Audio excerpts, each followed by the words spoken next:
Hello friends, welcome to the Success Kendra. Friends देखिए, आज इस वीडियो में हम लोग बीपीएससी असिस्टेंट का जो पेपर 28 अप्रैल 2023 को लिया जाएगा।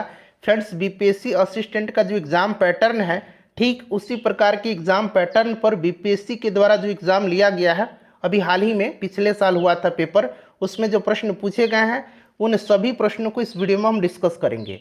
अगर आप 28 अप्रैल 2023 को बीपीएससी असिस्टेंट का एग्ज़ाम देने जा रहे हैं तो वीडियो को ध्यान से देख लीजिएगा। यही क्वेश्चन जो है इसी प्रकार के पैटर्न पर आधारित प्रश्न जो है आपके एग्जाम में देखने को मिलेंगे। चैनल पर अगर आप पहली बार विजिट कर रहे हैं तो चैनल को सब्सक्राइब कर लीजिए और जो बेल आइकन है, घंटी का निशान है, उसको जरूर दबा लीजिएगा, ताकि जब भी बीपीएससी असिस्टेंट से संबंधित कोई भी इंपॉर्टेंट वीडियो अपलोड किया जाए तो उसका नोटिफिकेशन सबसे पहले आपके पास पहुंच जाए। तो चलिए फ्रेंड्स, बिना देरी किए हुए सेशन आज के स्टार्ट करते हैं। पहले प्लीज़ वीडियो को लाइक कर दीजिए और जब वीडियो समाप्त होगा, हमारा सेशन जब समाप्त होगा तो इसे शेयर भी जरूर कर दीजिए। फ्रेंड्स ध्यान दीजिए, देखिए सारे के सारे प्रश्न जो है बीपीएससी असिस्टेंट का जो एग्जाम पैटर्न है, ठीक उसी पैटर्न पर आधारित यह सारे के सारे प्रश्न हैं। पहला प्रश्न पढ़ेंगे कि बीज के द्वारा भविष्य में पौधा बनाने वाला भाग होता है। अगर आपको आंसर पहले से पता है तो आप आंसर कमेंट में देकर के बताते चलेंगे। लास्ट समय है, बहुत ही कम समय बचा हुआ है, 3-4 दिन का समय है, फटाफट आप लोग रिवीजन कर लीजिए। देखिए राइट आंसर इसका ऑप्शन नंबर ए हो जाएगा, बीज पत्र। बीज के द्वारा भविष्य में पौधा बनाने वाला जो भाग होता है वह बीज पत्र कहलाता है। अगला प्रश्न है हमारा, दूसरा प्रश्न है कि निम्न में से कौन से ऊर्जा खाद्य पदार्थ हैं। इसमें से ऊर्जा खाद्य पदार्थ जो हैं यह कौन से हैं, तो राइट आंसर इसका हो जाएगा कार्बोहाइड्रेट एवं वसा। अगला प्रश्न है हमारा कि फफूंदियों में पोषण की विधि होती है। जो फंगी है, फंगस है, उनमें पोषण की जो विधि होती है ये कौन सी है, तो ये मृत्युपजीवी पोषण। ऑप्शन नंबर इसका डी राइट आंसर हो जाएगा। उसके बाद देखिए नेक्स्ट क्वेश्चन है कि कोशिका के किस भाग में, ध्यान दीजिएगा, कोशिका के किस भाग में ग्लाइकोलिसिस की क्रिया होती है। देखिए ग्लाइकोलिसिस या ग्लाइको अपघटन कोशिकीय श्वसन की प्रथम अवस्था है जो कोशिका द्रव्य में होती है। राइट आंसर इसका ऑप्शन नंबर ए हो जाएगा, कोशिका द्रव्य में जो है ग्लाइकोलिसिस की क्रिया होती है। उसके बाद नेक्स्ट क्वेश्चन है हमारा, क्वेश्चन नंबर यहाँ पर देखिए, क्वेश्चन नंबर 5 है कि पत्तियों में उपस्थित उन छिद्रों के नाम लिखिए जिनके द्वारा श्वसन क्रिया में गैसों का आदान प्रदान होता है। तो करेक्ट आंसर इसका ऑप्शन नंबर डी हो जाएगा, रंध्र। ठीक है, ध्यान देंगे, राइट आंसर इसका ऑप्शन नंबर डी हो जाएगा, रंध्र। क्वेश्चन नंबर 6 है कि ब्रायोफाइट में होते हैं, ब्रायोफाइट में होते हैं, तो ये इसमें मॉस एवं लिवरवर्ट होते हैं। ऑप्शन नंबर इसका सी राइट आंसर हो जाएगा, ब्रायोफाइट में होते हैं मॉस एवं लिवरवर्ट। क्वेश्चन नंबर 7 देखिएगा कि नारियल के फल का प्रसार होता है, तो फ्रेंड्स ये रेशा युक्त मीजोकॉर्प से, यहाँ ध्यान देंगे आप, मीजोकॉर्प याद रखेंगे, ठीक है, रेशा युक्त मीजोकॉर्प से नारियल के फल का प्रसार जो होता है यह रेशा युक्त मीजोकॉर्प से होता है। क्वेश्चन नंबर 8 देखिएगा कि द्विबीजपत्री तना में संवहनी बंडल होते हैं, तो इसमें होते हैं समपार्श्विक, ठीक है, याद रखेंगे समपार्श्विक होते हैं। अगला प्रश्न है क्वेश्चन नंबर 9। क्वेश्चन नंबर 9 है कि डिटर्जेंट के निर्माण में प्रयुक्त होने वाला एंजाइम इनमें से कौन सा है। तो यह एंजाइम जो है, यह एंजाइम है प्रोटीएज। कौन सा है, प्रोटीएज है, याद रखना आपको, डिटर्जेंट के निर्माण में यह एंजाइम प्रयुक्त होता है। उसके बाद देखिए क्वेश्चन नंबर 10 है कि क्रॉसिंग ओवर में होता है, क्रॉसिंग ओवर में होता है, क्रॉसिंग ओवर में आनुवांशिक सामग्री का आदान प्रदान होता है। ऑप्शन नंबर सी इसका राइट आंसर हो जाएगा। क्वेश्चन नंबर 11 है कि प्रजातियों के विकास में प्राकृतिक चयन का सिद्धांत जो है किसने दिया था। तो यह सिद्धांत जो है यह चार्ल्स डार्विन ने दिया था। ऑप्शन नंबर इसका बी राइट आंसर हो जाएगा, चार्ल्स डार्विन से संबंधित प्रश्न जो है बीपीएससी फ्रीक्वेंटली पूछता है। चलिए उसके बाद नेक्स्ट क्वेश्चन है कि निम्न में से कौन सी बीमारी यौन संचारित नहीं है। यौन संचारित नहीं पूछा गया है, तो राइट आंसर इसका ऑप्शन नंबर बी हो जाएगा, हेपेटाइटिस। हेपेटाइटिस जो है फ्रेंड्स यह यौन संचारित रोग नहीं है, वायरस के कारण होता है, आपको याद रखना है, ठीक है। HIV एड्स भी वायरस के कारण होता है, इसको भी आप ध्यान रखेंगे। चलिए उसके बाद क्वेश्चन नंबर 13 देखेंगे। क्वेश्चन नंबर 13 है कि अनुकूल परिस्थितियों में अमीबा जनन करता है। तो अमीबा में जो जनन होता है यह द्विखंडन के द्वारा होता है। ऑप्शन नंबर इसका बी राइट आंसर हो जाएगा, द्विखंडन के द्वारा। उसके बाद देखिए निम्न में से किस वर्ग के जंतुओं का प्रगुहा यानी कि सीलोम रक्त से भरा हुआ होता है, रक्त से भरा हुआ ऑर्थोप्रोडा, ऑर्थोप्रोडा का होता है, ठीक है। अच्छा, केकड़ा जो आता है ना, केकड़ा आप सुनेंगे, ये ऑर्थोप्रोडा में आता है, ठीक है। चलिए उसके बाद नेक्स्ट क्वेश्चन है, मकड़ी आती है इसमें, ठीक है। चलिए उसके बाद चलिए 15 नंबर है कि टेप वर्म के खंड कहलाते हैं, टेप वर्म के जो खंड हैं ये कहलाते हैं प्रोग्लोटिड, ठीक है, प्रोग्लोटिड कहलाते हैं। अगला प्रश्न है क्वेश्चन नंबर 16 कि टीनिया सोलियम को सामान्य रूप से कहते हैं, टीनिया सोलियम को पॉर्क टेपवर्म, पॉर्क टेपवर्म इसको कहते हैं, ठीक है, पॉर्क टेपवर्म इसको कहते हैं। क्वेश्चन नंबर 17 है कि भोजन अधिग्रहण करने वाला अंग होता है, तो फ्रेंड्स ये अंग है कौन सा, भोजन अभिग्रहण करने वाला अंग होता है, यह है एस्यूडोपियम, ठीक है। चलिए उसके बाद नेक्स्ट क्वेश्चन है कि कीट सांस लेते हैं, तो कीट जो है यह सांस लेते हैं श्वास रंध्र के द्वारा, श्वास रंध्र के द्वारा, ध्यान रखना है आपको।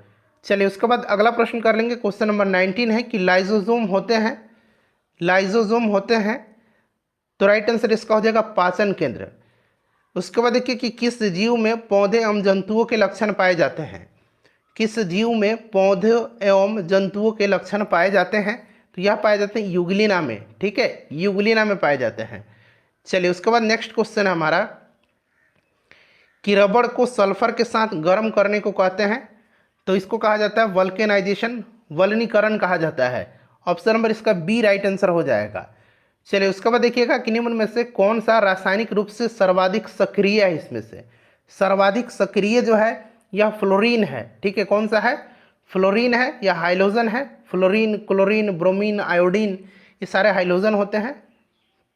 चलिए उसके बाद नेक्स्ट क्वेश्चन है कि अमेलगम किसकी मिश्र धातु है, अमेलगम जो है यह मिश्र धातु किसकी है, तो यह मिश्र धातु है पारा की, ठीक है, ऑप्शन नंबर इसका बी राइट आंसर हो जाएगा, पारा मरकरी Hg, ठीक है। चलिए क्वेश्चन नंबर 24 है कि एल्केलॉयड होते हैं, तो ये फ्रेंड्स क्षार जो कि पानी में घुलनशील हैं, ऑप्शन नंबर डी इसका राइट आंसर हो जाएगा। 25 नंबर है कि चूने का पानी क्लोरीन से क्रिया कर बनाता है, सिंपल सा क्वेश्चन है, चूने का पानी क्लोरीन से क्रिया करके ब्लीचिंग पाउडर बनाता है, CaOClCl, याद रखना है फॉर्मूला। चलिए उसके बाद देखिएगा कि मेंडलीव के समय कुल ज्ञात तत्वों की संख्या कितनी थी, मेंडलीव के समय टोटल 63 ज्ञात तत्वों की संख्या थी। चलिए उसके बाद अगला प्रश्न कि बेकिंग सोडा का रासायनिक नाम क्या है, बेकिंग सोडा का रासायनिक नाम जो है यह सोडियम बाइकार्बोनेट है, बेकिंग सोडा खाने वाला सोडा, ठीक है। चलिए उसके बाद अगला प्रश्न कि कौन सा एंजाइम ग्लूकोज को एथिल अल्कोहल में परिवर्तित कर देता है, काफ़ी यह इंपॉर्टेंट क्वेश्चन है, बताइए राइट आंसर इसका ऑप्शन नंबर सी हो जाएगा जाइमेज, कौन सा है, जाइमेज है यह। उसके बाद चलिए क्वेश्चन नंबर हमारा 29 है कि गैल्वेनाइजेशन होता है, गैल्वेनाइजेशन, तो देखिए लोहे पर जिंक का जो परत चढ़ाया जाता है उसी को गैल्वेनाइजेशन कहते हैं, तो लोहे पर जस्ते का निक्षेप, ठीक है। गैस गुब्बारे में हाइड्रोजन की जगह हीलियम गैस इसलिए भरी जाती है क्योंकि वह ज्वलनशील नहीं होती है, ठीक है, ध्यान रखना आपको।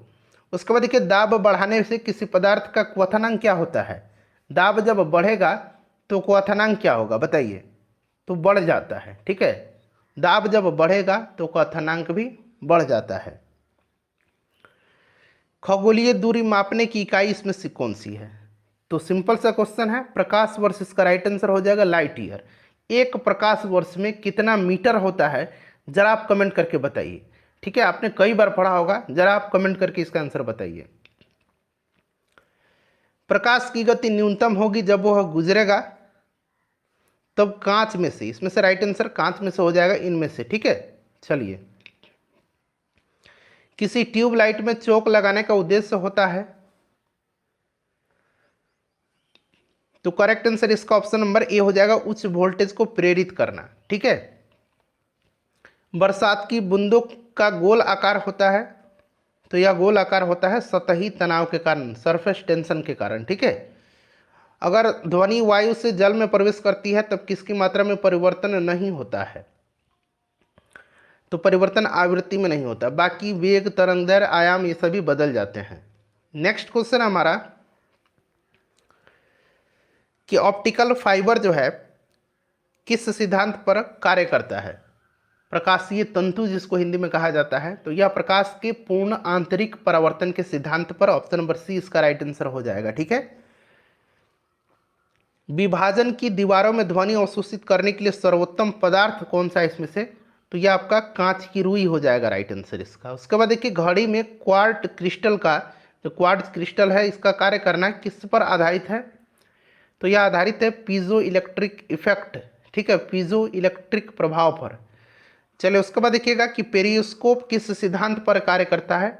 तो यह केवल परावर्तन के सिद्धांत पर कार्य करता है। ठीक है, तो ये 40 क्वेश्चन जो थे केवल साइंस से पूछे गए थे, टोटल 150 क्वेश्चन में से। ठीक है, चलिए आते हैं नेक्स्ट क्वेश्चन। अब हम लोग इसमें केवल साइंस, हिस्ट्री, पॉलिटी, ज्योग्राफी, इनको हम लोग कवर करने वाले। देखिए मैथ और रीजनिंग के क्वेश्चन को मैंने स्किप कर दिया है। जैसे मैंने आपको बताया था कि हम लोग science, history, polity, geography, current affairs, इन सब के प्रश्नों को कवर करेंगे। देखिए नेक्स्ट क्वेश्चन हमारा कि प्राचीनतम वेद कौन सा है? तो आपको पता है कि 4 वेद हैं, चारों का नाम भी यहाँ पर दिया गया है, और सबसे प्राचीनतम जो है ये आपका ऋग्वेद है। ठीक है, सबसे बाद का वेद कौन सा है इन चारों में से? आप जरा कमेंट करके मुझे बताइए। चलिए उसके बाद नेक्स्ट क्वेश्चन है कि सबसे अंत में कौन सी घटना हुई? थोड़ा सा मैं छोटा कर देता हूं ताकि आपको प्रश्न स्पष्ट दिखाई दे। अब देखिए सबसे अंत में अशोक और यहाँ चंद्रगुप्त मौर्य। चंद्रगुप्त मौर्य जो था ये मौर्य वंश का संस्थापक था, तो अब इसलिए ये सबसे पहले हो जाएगा। फिर मेगास्थनीज का आगमन, मेगास्थनीज चंद्रगुप्त मौर्य के दरबार में आया था। ठीक है, फिर अशोक का राज्याभिषेक, और फिर अशोक की कलिंग विजय। तो सबसे आखिरी में हो जाएगा अशोक की कलिंग विजय, सबसे अंत की घटना, option number D. Mahatma Gandhi का जन्म वर्ष पूछा गया है, सिंपल सा क्वेश्चन है, 2 अक्टूबर 1869 को, option number B right answer हो जाएगा। देखिए कितना सिंपल सा प्रश्न पूछा गया है, साइंस थोड़ा टफ था। देखिए महात्मा बुद्ध ने कहाँ पर महापरिनिर्वाण प्राप्त किया था, यानी कि इनको मृत्यु कहाँ पर हुई थी, ये पूछा गया है। तो ये आपका कुशीनगर में हो जाएगा। ठीक है, कुशीनगर राइट आंसर हो जाएगा। सारनाथ में पहला उपदेश दिया था, बोध गया में ज्ञान की प्राप्ति हुई थी, लुम्बिनी में जन्म हुआ था। चलिए उसके बाद देखिए सत्यशोधक समाज की स्थापना किसने किया था? तो ज्योतिबा फूले ने किया था। कब किया था? तो 1873 में। इसको भी आप ध्यान रखेंगे। ठीक है, चलिए उसके बाद अगला प्रश्न है हमारा कि सबसे पहले कौन सी घटना हुई इसमें से? सबसे पहले की घटना आपसे पूछा गया है, तो सबसे पहले नादिर शाह का आक्रमण हुआ था। ठीक है, चलिए उसके बाद नेक्स्ट क्वेश्चन है हमारा कि 1942 में जयप्रकाश नारायण को किस नगर में जेल में रखा गया था? तो इनको रखा गया था हजारीबाग में। राजेंद्र प्रसाद को जो है बांकीपुर जेल में रखा गया था। ठीक है, राजेंद्र प्रसाद जी को। यहाँ पर देखिए मिलान करना है। आनंद भवन जो है ये कहाँ पर है? नीचे से आपको आंसर चुन करके बताना है। ठीक है, बताइए राइट आंसर इसका क्या हो जाएगा? तो आनंद भवन इलाहाबाद, साबरमती आश्रम अहमदाबाद, गेटवे ऑफ इंडिया जो है यह मुंबई, और जालियांवाला बाग अमृतसर। तो आप आसानी से इसको मिला लेंगे ना। चलिए उसके बाद अगला प्रश्न है, फिर से मिलान करना है। अलाई दरवाजा का निर्माण किसने करवाया था? बताइए। अलाई दरवाजा का निर्माण जो है यह किसने करवाया था? तो अलाउद्दीन खिलजी ने। क्लियर। उसके बाद देखिए आगरे का किला का निर्माण किसने करवाया था? जो पहले आता है पहले आप वो मिलाएंगे। दिल्ली का लाल किला, दिल्ली का लाल किला शाहजहां। इत्माद-उद-दौला का मकबरा नूरजहां, आगरे का किला अकबर। सिंपल सा है। तो राइट आंसर इसका क्या हो जाएगा? 3, फिर आपका 4, फिर आपका 2, और फिर आपका 1। 3 4 2 1, यानी कि देखिए किस ऑप्शन में दिया गया है। क्वेश्चन नंबर 109 का राइट आंसर इसका बी हो जाएगा, 3 4 2 1। ठीक है, चलिए सिखों के 10वें गुरु गुरु गोविंद सिंह का जन्म कहाँ पर हुआ था? तो ये पटना में हुआ था। क्वेश्चन नंबर 111 देखिए, भारतीय संविधान की किस अनुसूची में भारतीय भाषाओं की सूची सम्मिलित है? तो ये 8वीं अनुसूची में है, आपको भी पता है। ठीक है, टोटल 12 अनुसूचियां हैं, याद रखना आपको। डॉक्टर राजेंद्र प्रसाद को संविधान सभा का स्थायी सभापति कब चुना गया था? तो राइट आंसर इसका हो जाएगा दिसंबर 1946 में। ठीक है, चलिए उसके बाद अगला प्रश्न है कि किस संविधान संशोधन के द्वारा शिक्षा का अधिकार को एक मौलिक अधिकार के रूप में सम्मिलित किया गया? तो ये 86वां संविधान संशोधन है। उसके बाद देखिएगा कि इनमें से कौन भारत के उपराष्ट्रपति कभी नहीं रहे? तो इनमें से फखरुद्दीन अली अहमद कभी नहीं रहे। उपराष्ट्रपति पूछा गया है, ठीक है। स्वच्छ भारत अभियान किस वर्ष प्रारंभ किया गया था? तो ये 2014 में हुआ था। उसके बाद देखिए पंचायती राज अपनाने वाला पहला राज्य कौन सा था? तो ये राजस्थान था। राजस्थान के नागौर से स्टार्ट हुआ था। चलिए उसके बाद नेक्स्ट क्वेश्चन कर लेंगे कि जुलाई 2021 में, अब देखिए ये करंट अफेयर से संबंधित प्रश्न है, भारत का संसदीय कार्य मंत्री पूछा गया है। तो अभी का आप लोग करंट अफेयर देख कर जाएंगे, ठीक है। चलिए ये जुलाई का करंट अफेयर है। चलिए उसके बाद देखिए कि भारत का महान्यायवादी किसके द्वारा नियुक्त किया जाता है? Attorney General of India R Venkat Ramani है। अभी याद रखना है, भारत के राष्ट्रपति के प्रसाद पर्यंत यह पद धारण करते हैं। आर्टिकल 76 में है। वर्तमान समय में निम्न में से कौन एक मौलिक अधिकार नहीं है? नहीं पूछा गया है, तो राइट आंसर संपत्ति का अधिकार हो जाएगा। मौलिक अधिकार संविधान के भाग 3 में अनुच्छेद 12 से लेकर के 35 तक में है, याद रखना है। कौन सा नगर यमुना नदी के किनारे नहीं बसा हुआ इसमें से? ये आपका अयोध्या हो जाएगा। अयोध्या सरयू नदी के किनारे है। बाकी दिल्ली, आगरा, मथुरा ये यमुना के किनारे हैं। 2011 की जनगणना के आधार पर बिहार भारत का खाली स्थान दिया गया सबसे अधिक जनसंख्या वाला राज्य है। याद रखेंगे भारत अब दुनिया का 1 नंबर जनसंख्या वाला देश बन गया। चीन को भी हमने पीछे छोड़ दिया है। तो राइट आंसर इसका हो जाएगा तीसरा। उसके बाद देखिए बिहार में कौन सा जलप्रपात नहीं है? इसमें से कौन सा जलप्रपात बिहार में नहीं है? तो राइट आंसर हुंड्रू हो जाएगा, ठीक है। चलिए उसके बाद देखिएगा कि निम्न में से कौन सा बिहार की पश्चिमी सीमा पर स्थित है? इसमें से तो ये आपका पश्चिमी सीमा पर स्थित जो है यह पूछा गया है, तो उत्तर प्रदेश हो जाएगा, ठीक है। चलिए उसके बाद देखिए बिहार में कौन सी नदी नहीं बहती है? तो यह नदी गोमती नदी है। क्षेत्रफल के अनुसार सबसे विशाल महाद्वीप कौन सा है? क्षेत्रफल के हिसाब से सबसे विशाल महाद्वीप जो है ये एशिया हो जाएगा। उसके बाद देखिए बिहार में कौन सा खनिज पाया जाता है? तो बिहार में इनमें से जो है सभी के सभी खनिज क्वार्टजाइट, पैराइट, अपरक ये पाए जाते हैं। यमुना नदी का उद्गम किस राज्य में होता है? तो उत्तराखंड में होता है। पृथ्वी दिवस मनाया जाता है 22 अप्रैल के दिन, बहुत ही इंपॉर्टेंट है। जल दिवस, बिहार दिवस, बिहार का स्थापना दिवस जो है ये 22 मार्च के दिन मनाया जाता है। इसको भी आप लोग ध्यान रखेंगे, ठीक है। चलिए हीराकुंड बांध जो है यह महानदी पर है, आपको भी पता है। नेक्स्ट क्वेश्चन हमारा कि एटीएम का पूर्ण रूप तो ऑटोमेटेड टेलर मशीन होता है, ठीक है, याद रखेंगे। उसके बाद देखिए 2011 की जनगणना के अनुसार निम्नलिखित राज्यों में से किसकी ग्रामीण जनसंख्या सर्वाधिक है? निम्नलिखित में से आपको बताना है। तो सही आंसर इसका ऑप्शन नंबर बी हो जाएगा, कर्नाटक। उसके बाद देखिए नीति आयोग ने किस आयोग का स्थान लिया है? तो योजना आयोग का स्थान लिया है नीति आयोग ने। 1 जनवरी 2015 को इसका स्थापना हुई थी। उपाध्यक्ष अभी कौन है? सुमन बेरी हैं, ठीक है, याद रखना है। भारत के नियंत्रक एवं महालेखा परीक्षक की नियुक्ति किसके द्वारा की जाती है? राष्ट्रपति के द्वारा की जाती है। उसके बाद देखिए निम्न में से बिहार में किसकी प्रचुर मात्रा उपज होती है? तो तंबाकू हो जाएगा इसमें से। मुजफ्फरपुर की लीची का ब्रांड नाम तो शाही लीची है। जीआई टैग भी इसको दिया गया है। तेजपुर लीची है एक जो कि असम का है, इसको भी जीआई टैग दिया जा चुका है तेजपुर लीची को। चलिए उसके बाद देखिए मिलान करना है। यहाँ पर एक फसल है और अधिकतम उत्पादक राज्य है। तो यहाँ पर देखिए जूट का क्या हो जाएगा? पश्चिम बंगाल, ठीक है। चाय का असम, गन्ना का उत्तर प्रदेश, हालांकि अब महाराष्ट्र उत्पादन में आगे है। रबड़ का केरल, ठीक है, मिला लीजिएगा आप लोग। विश्व उपभोक्ता दिवस कब मनाया जाता है? बताइए राइट आंसर इसका। तो ये मनाया जाता है 15 मार्च को। भारत में सरकार का वित्तीय वर्ष चलता है, तो वित्तीय वर्ष चलता है 1 अप्रैल से 31 मार्च तक, ठीक है। 1 अप्रैल से नया वित्तीय वर्ष फाइनेंशियल ईयर स्टार्ट होता है। सहकारिता मंत्री का दायित्व किसे सौंपा गया है? तो सहकारिता मंत्री अमित शाह। टोक्यो ओलंपिक 2020 में भारत ने कितने पदक प्राप्त किए थे? बहुत ही अच्छा क्वेश्चन, 7 मेडल हो जाएगा, ठीक है। चलिए उसके बाद देखिए भारत में किस संगठन ने एडवांस्ड सॉफ यहाँ पर देखिए चैफ तकनीक विकसित की? ये करंट से रिलेटेड क्वेश्चन है। ऑप्शन डी, DRDO ने, ठीक है। चलिए उसके बाद अगला प्रश्न है हमारा कि भारत द्वारा ऑपरेशन देवी शक्ति किस देश में किया गया, तो ये अफगानिस्तान में।